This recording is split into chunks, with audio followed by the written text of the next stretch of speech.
All right, should we talk some Predator then? Talk some good news? Yeah, sorry. That was kind of a downer.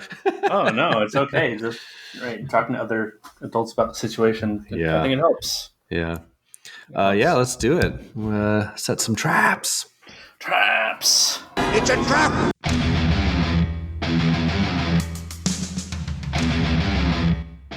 Welcome to Predator Minute, the podcast that breaks down the 1987 action sci-fi classic Predator 1 minute at a time.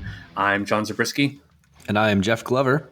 And today on Predator Minute, we're talking minute 83, and I have to give a special shout out to a player who wore number 83 in the National Football League, someone named Ted Hendricks, who went by the nickname the Mad Stork.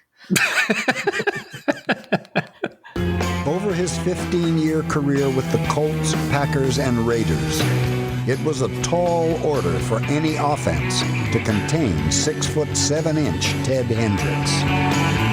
The player known as the Mad Stork, and kick him in the head Ted could seemingly do anything. I watched a short little video, and he's a Hall of Fame player. They said he's like the NFL Films did some top 100 players in football, and he was number 82, which is crazy. Outside linebacker. Outside linebacker, won 4 Super Bowls. He blocked 25 field goals in his career. That 25 is fucking insane. How do you block 25 field goals? That is wild. Holy cow. It kind of ties into the second person I'll talk about here, Mac Percival. Mac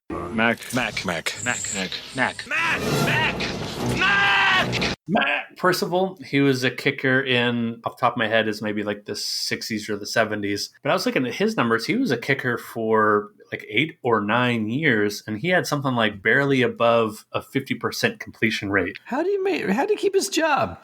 I think, and this is all just me going off the top of my dome, I'm thinking the kicking game was not that strong of an element of football back in the day. I think it was... Yeah, put those two things together, you're right. Yeah, so like maybe it was a lot sloppier how they, had kick protection, and so someone like the Mad Stork would fly in, block Mac Percival from Mac trying to kick a field goal.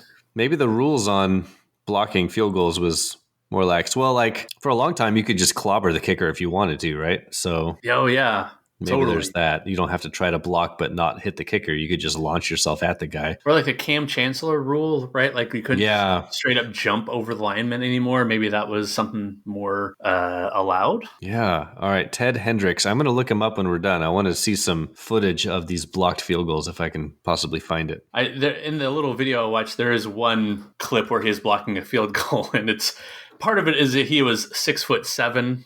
Playing days, and like he's just this monster just jumping all around. Well, that makes more sense. Yeah, here's Mac Percival. I brought up his football reference. I know it's like fascinating stuff. He played 67 to 74, and I think that actually overlaps with, or maybe the deal is Mac Percival's field goals were always blocked by the Mad Stork. He's like, God, these goddamn field goal blockers. Oh, it's terrible. Yeah, his overall was 101 field goals made in 190 attempts. So it's 53%. If he played now, he would last like one season, half a season, and just be like cut. Or he'd be the Bears kicker. But did you see any in your extensive research? Did you find any reason as to why his nickname was the Mad Stork? Was it just he was so tall with like long, lanky legs? I didn't see any reason why he was named that. The one fun fact that kept bringing up in this like 5-minute highlight video was the fact that he loved buying and wearing masks, just like just silly like kind of Halloween masks or Mardi Gras masks. There's a Renaissance fair every year in California, and I like to collect a mask every year. I'll wear them driving down the street in the car. Like people just have these fun personalities. So he was quite the discovery. Someone I'd never heard about, but who's considered like one of the greatest players of all time. Crazy. Defensively. Yeah. All right. Mad Stork, Ted Hendricks. Cheers. Yeah. Cheers to you, Ted Hendricks. So we're talking, obviously, minute 83, that long digression of Predator. Minute 83 opens with Dutch setting a trap, and it ends with the Predator blasting a gooey skull with some gas. It's a trap. It's a trap. It's a trap! Yeah, so we're still getting Arnold here in Home Alone, Kevin McAllister mode. Well, like Proto, right? He's a few years before Kevin McAllister. That's true. So maybe Kevin McAllister was in Dutch mode. Exactly. Little mini Dutch. Yeah, a little mini Dutch. And we got some good stuff to talk about here because we've got a trap being laid. And then we have a real nice kind of gory sequence that we should discuss here coming up. So should I jump right into the first part? Yeah, please take it from the top. I was just writing down a little note so I didn't forget to talk about it. As always, we carry over from last minute. Dutch is anchoring vines to the bottom of the ditch.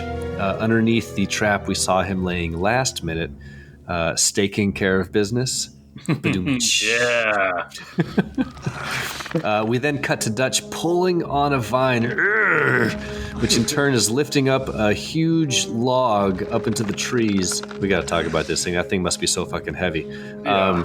Cut back to Dutch that's setting it's the treadle, the treadle trap, the trigger stick that he kind of wedges into the notch of a log that will eventually spring this trap. And that brings us to second 39. Yeah, and might as well jump into the whole function of this trap because that was my big question last minute was how does this trap work? What are your thoughts on it? Did you have any revelations or ideas about how this, now that we see it all complete, how this trap works? So I'm curious to hear your thoughts on the trap because in what I'm thinking that I have always thought, if that makes sense, is that I think in my mind, I always thought that these two were two separate traps, that the giant log up above was one thing, and then the stakes, the staking care of business was another thing. But are these two setups working together? I'm pretty sure they're two pieces of the same trap. I think, like you're saying, he's setting the treadle in this incredibly long, drawn out oneer, which is just kind of out of nowhere and really surprises me. It's about what did I say, an 11-second oneer where he's just fitting the treadle into this little notch under staking care of business, where he has hauled the log up and he's somehow anchoring the log's trigger into this little notch under the trap. Sure. What I take that to be, and I noticed that he lined the bottom of the little ravine, we'll call it, with the collection of vines or ropes or what have you. I think those vines, I have two theories here. I believe those vines are somehow connected to the treadle so that when the treadle is triggered and it flies up, I think that little trip stick, that little trigger, is supposed to also be connected to those vines. So whatever's under there and triggers it is kind of yanked up also in those vines. It's kind of hard because when I'm looking at the oneer, it doesn't look like that at all. It looks like it's just kind of its own thing. But I'm thinking maybe if something triggers it, then maybe that counterweight log up top is going to fall down and it's going to pull whatever's under the staking care of business up into those spikes. Oh, kind of like almost like another snare trap that they're making. Yeah. But that's just like a very short journey right into the stakes, just like not messing around anymore with like just a plain net. For anyone out there that's like yelling at the podcast right now because they feel like they have a better understanding of all this, know that so I've made a commitment that for the rest of this podcast, for the rest of our episodes, I'm not going to watch ahead. Okay. And I've seen this movie a number of times, but been a while since I've watched like the last 30 minutes of it, to be honest. And like I know how it ultimately ends, but there's a lot of details that I have sort of forgotten, and I'm going to try to keep it that way just to so I feel fresh for every minute. That's why I'm sitting here trying to piece together how these things are related and if they are, and because I can't quite remember how the events play out later on in the film. So, in my opinion, the film doesn't answer that at all. Okay, maybe that's why I don't remember. Right. I think I talked about it last minute, but it's kind of like the anti-Chekhov's trap, where you see it, and you think it's going to happen, but it it doesn't happen. I think my other thought here was that maybe part 2 of the trap is that it springs the log above, and that crashes down on the spikes and crushes the spikes into the predator if it's under those spikes. But if that's the if that's the case, I'm curious, why is he laying all these extra vines? Yeah, when I was a kid, I always thought that these were two different traps. That the giant log and this tripwire was just like a smashing trap, like to try to get the predator underneath it, and then you kick the stick and then try to get the log to land on it. Yeah. Right. And then the spiky one was a different trap. But yeah, I don't know. So I think you're right, that it's all interconnected, but it's not real clear. Yeah, it's not clear. There's no internal monologue that Dutch is having. And like I talked about last minute, this is something that John McTiernan added. He added this little trap scene, this little trap setup. There's no extra Dutch trap in the script.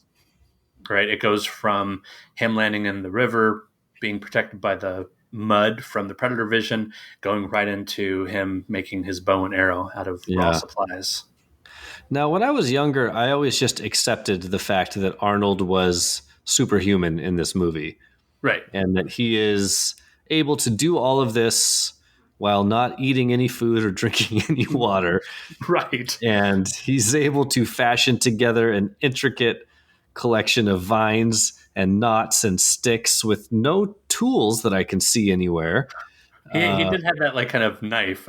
He's got the knife, right? Leftover hip knife, but that's it.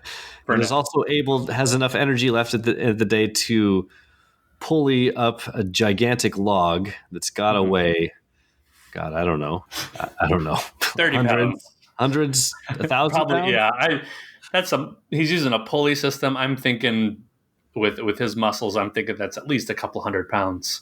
At least, yeah. Couple bills, yeah. But in hindsight, watching this now, it's you're watching a movie about an alien that's that's hunting our main character. So I guess you let these things go. But right. the quickness and the quickness that he's able to get all this stuff together, and how easily it all sort of fits together for him is a little ridiculous. I think he's a master at improv. We saw it with him picking up the Willie's Jeep to attack the camp. That's true. Just kind of made it up, and Dylan's like, "What is he doing?" And Blaine is going, "What the fuck? What the fuck?" we see it when they're building the trap earlier, the little snare trap that didn't do much other than hurt Panchito. Man, that would have been awesome if you found a Willie's Jeep now. Another Willie's Jeep's trap. Just strap the C4 to it. Yeah, right. Create like a little bait for the predator. Yeah, I mean this is going to be kind of a continuing thing. I saw a video on YouTube of this scene, and I had to ask, and still haven't heard back yet. So I'm hoping there. And I just put out the word to the Predator Minute listeners, Palapa. So if you listeners have some idea of how this trap works, please hop on there. I mean, it's a live show. I could call you out right now. Like, hey, give us your theories. We're curious. Yeah. Yeah. What does the zeitgeist think out there? Yeah. Yeah. Because, like I said, it's basically an anti-Chekhov's deal. You see it all set up, putting all this effort into it. They're putting a lot of screen time. Talk about a good full minute of this quick-paced movie into this trap. What can it mean? How does it work? I don't know. I think the last thing I had here from this first part is one, you see the waterfall in the background, which is cool because that has to be the 100-foot waterfall. Yeah, he jumped off of, which is crazy to think about. That it's like, what a cool, awesome set they found, right? Not even that they built, but a set they just found in the jungle, in the woods. And they said, okay, we can do this here. And I mean, it looks real enough where it doesn't look like they just superimpose the waterfall in the background. Yeah, it's cool. It's a neat shot to see that in the background. It's really neat. Yeah. And the other part, the last thing I'll leave off at about the 22-second mark to the 24-second mark, you do see Dutch pulling the rope towards himself as he's looking up, like basically where the camera is. And to me, that just doesn't look like Arnold. It looks like one of his stunt doubles. I don't know if you looked at that enough, but like maybe it's just a face you never see Arnold making ever in a movie, but it just doesn't really look like him to me. I don't know. I don't know if I agree. I think it looks like him enough. I guess my reasoning would be, why would they need to use a stunt double right there? Right. Yeah, I wonder that too. I can't imagine just all of a sudden like needing a stunt double for something that is probably not that physical of a scene. He's probably pulling something down a little bit, but he does look a little different there with his facial expressions and all the dirt on his face. But I think that's just all we're seeing. I'm going to go on record. I think that's Arnold right there. Okay. Yeah. It seems like such a weird cut if that's the stuntman. Okay, most likely that's not the stuntman, but that would be hilarious. There's just, oh crap, we forgot to cover Rob's face or something like that. It'd be a strange choice. Why is this in here? Yeah. So all right. You want to take us to the second part here? Yeah, let's jump on into the second part. So this will take us from about second 39 to the end of the minute. We cut to Billy. Oh, Billy is back, but Billy is not alive, and his body just bodies. Just bodies. Just bodies. Body just, it's an abrupt cut from Arnold to this shot of Billy's face and body just slamming into this tree trunk from a perspective from down below. And he's pale and bloody, dead body, and he's kind of facing the camera. And then you see the Predator's hand come down, and we see sort of the gun that's on his forearm, and his claws extend and starts digging into Billy's back or neck area, and digs around for something, and then starts to remove something from the body and pulls up. And then we cut to a wide shot, and we see the Predator is actually way up high in the trees. Billy is laid out on a tree branch, and he holds up in the sky in a very sort of trophy-esque manner. What I can only assume is the skull attached to the spinal column, and kind of throws it up in the air and waves it around for a minute, and then just very casually kicks Billy's body off that tree trunk or off that tree limb, and his body just falls to the ground. And then we see a close-up of the skull being slammed down, and the Predator starts spraying some sort of gas or chemical on it. Shit. Yeah, I had to imagine this was your favorite part of the minute, especially the sound design here, because that sound design is just, it's gross, it's gnarly, it's something out of like a horror movie. It's great. It is a horror sequence, but I'm a pretty hardened horror fan, and I kind of winced when I saw this, and I was like, oh, that is gnarly. And I was telling you before we started recording that I had completely forgotten about this little sequence. Yeah. And it totally took me by surprise. And it's a funny thing about this movie, how it's a lot of times an action movie and has horror elements, but it is definitely punctuated with some very graphic violence. Yeah. But it all doesn't happen close together. And it happens when you're kind of not expecting it. And this is another one of those cases where, I mean, this is straight up Mortal Kombat style. Like, yes, ripping that spinal column out with the skull attached and waving it in the air like a hunter's trophy, and then kicks the body off of the tree branch. Like, oh my god. Yeah, it is crazy gnarly, just like you said, graphic. It's the one thing John McTiernan, or it's as close to the original script showing the Predator's ship and the trophies in the ship as John McTiernan wanted to be. In the original script, we, the audience, see before Dutch sees it, this spaceship is just littered with skins hanging and drying and scalps, skulls and bones. And John McTiernan, to quote him, says, that's just yucky. And he didn't want to go there. He probably thought maybe it would hurt the rating possibly, but I think he sees himself more as an artist, and maybe that's not artistic enough for him. Yeah. But still, this is just so gnarly. Like you said, a fatality. That's what I named my track here on Zencaster today, was fatality, because there have been several fatalities where he just pull bones or a spinal cord out of somebody. And I think I don't know, even more brutal is like, this is Billy's dead body and it's just desecrating it to the maximum. Fatality. Well, and if we weren't sure before, we absolutely know now that the Predator is 100% just a trophy hunter. Yeah. He has no interest in the meat of this human body, does not care about the organs or the science going, like he's not taking samples of any sort in a scientific way. He's really just ripping out the spinal column with the skull and waving it in the air like a hunter who's going to put a deer's head on his wall. Mm-hmm. Yeah. So he's brutal. He's just emotionless in his killing. Yeah.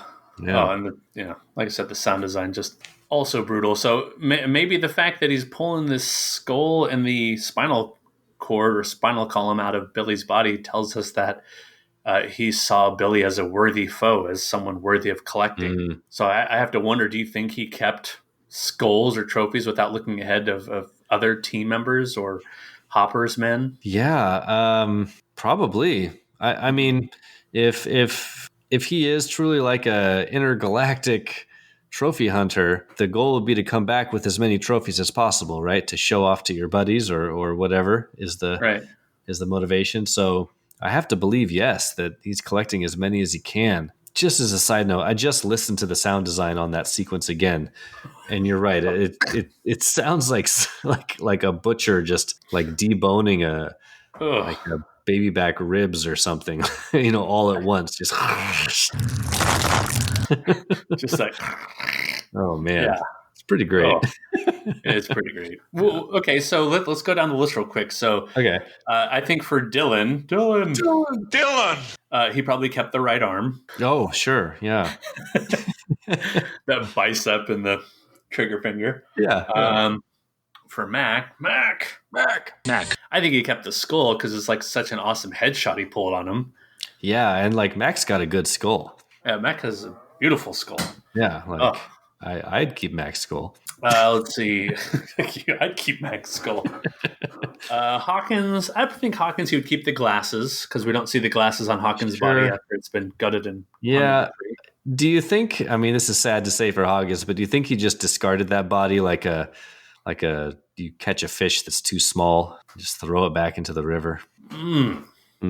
That's a good question because Hawkins' body definitely looked like drained of blood in that scene, and that's exactly what Billy's body looks here. It looks bloodied, but it looks pale as if he did the whole gutting and hanging. Yeah.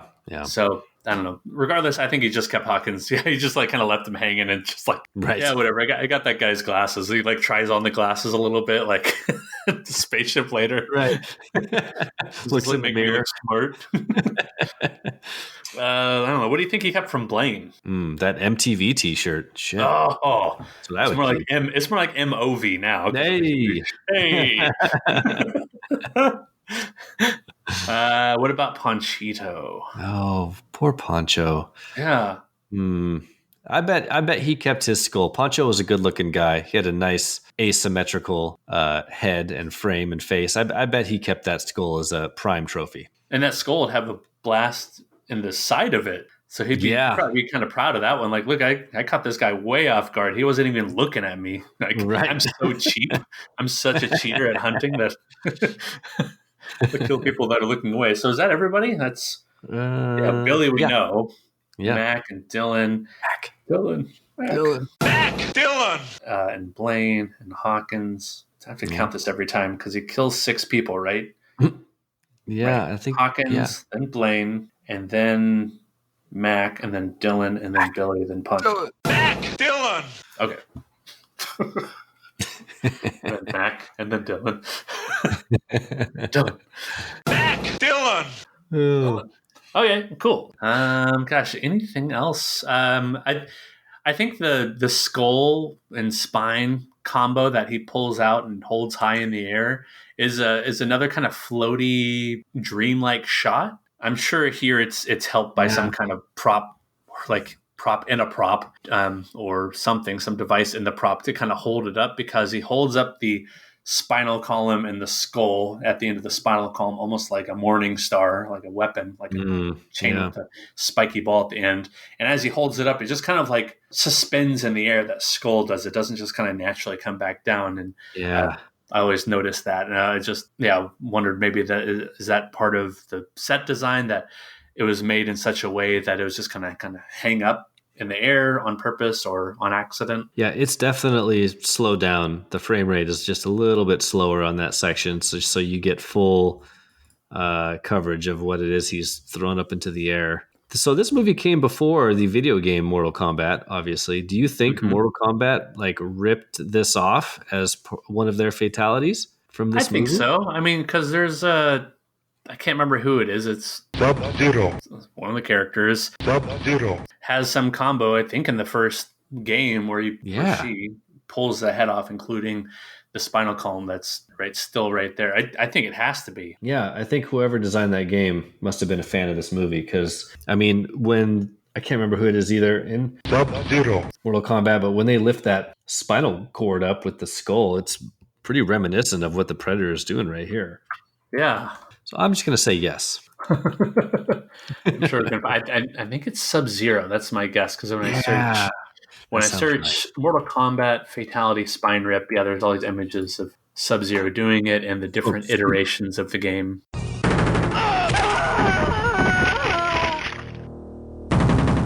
Sub-Zero wins. Fatality. Right. That sounds right. And this does come full circle, like talking about Mortal Kombat, because if I do remember correctly, the Predator makes an appearance in Mortal Kombat 10, I think. Predator wins.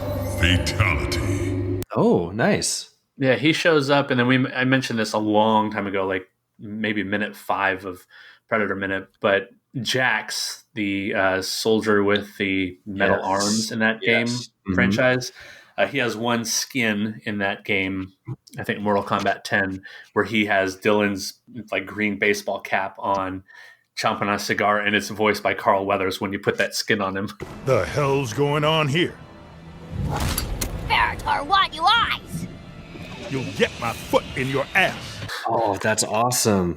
Yeah. That is awesome. I never played any of the later iterations of Mortal Kombat. I played the arcade version when I was a kid, and I think the Sega Genesis version. But that's badass. I know that in later versions of that game, they kind of incorporated those Easter eggs, which is really cool. Yeah, really cool. It like makes it more of a self-aware franchise, and right, which I think is really cool. Yeah, that's fun. Speaking of video games, I saw on my news feed that the Predator video game that recently came out, it's called Predator Hunting Grounds. Hunting Grounds. Yeah, it's had a couple of DLCs come out lately, or about to drop.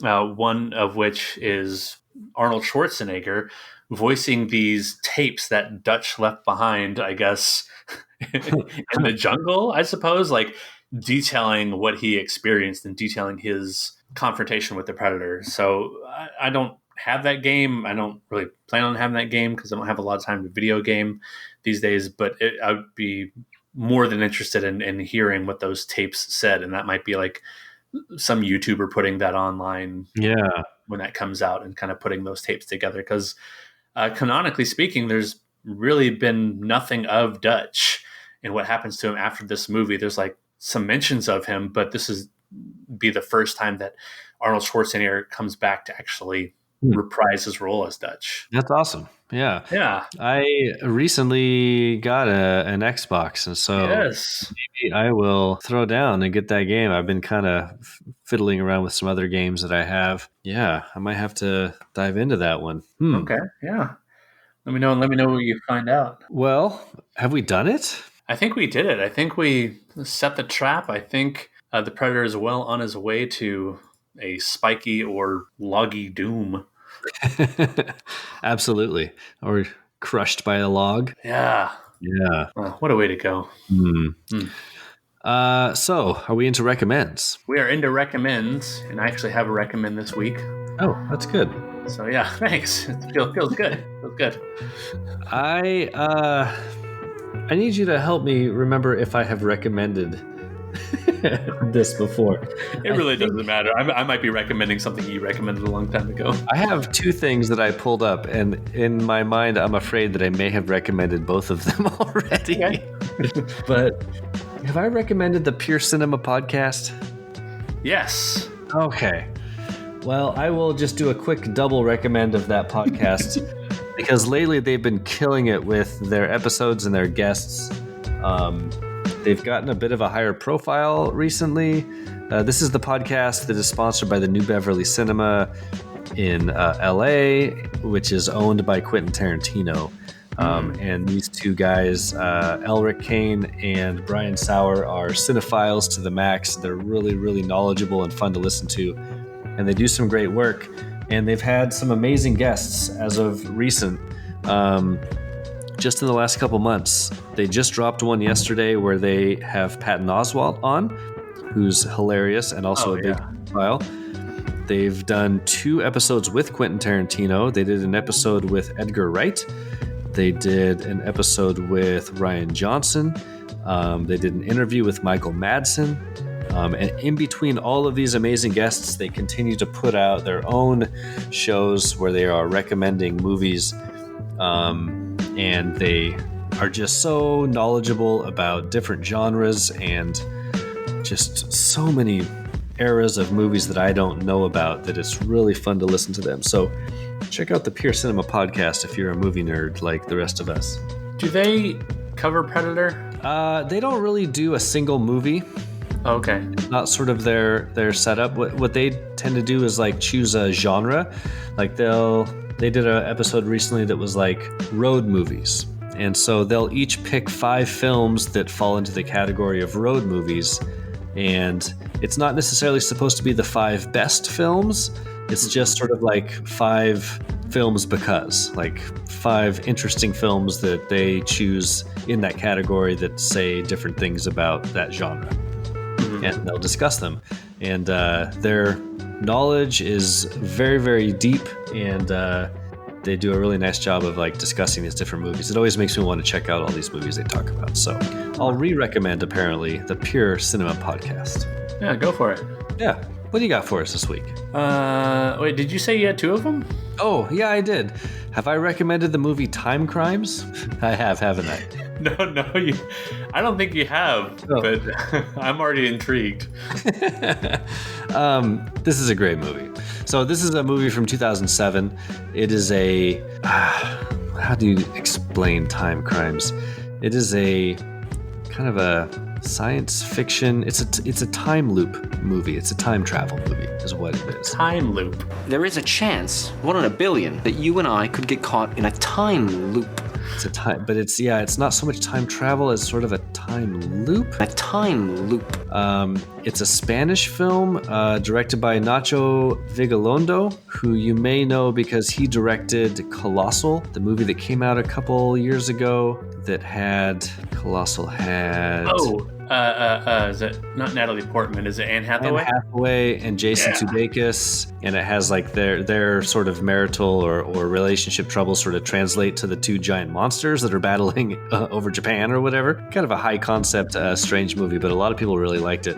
But he made a much smaller movie called Time Crimes a couple years before, and it's just a really cool little sort of indie flick. It's only like 85 minutes, and I can't talk too much about it, but it's about a guy who lives in Spain on a house that's kind of near the woods. Some events happen that take him out of the house. He walks up the hill to find sort of like a little science observatory outpost, and then weird time travel loop stuff starts to happen. And it's one of these movies that like seems confusing for a while in the minute, and then things like start clicking into place in a really satisfying way. There's my second recommend.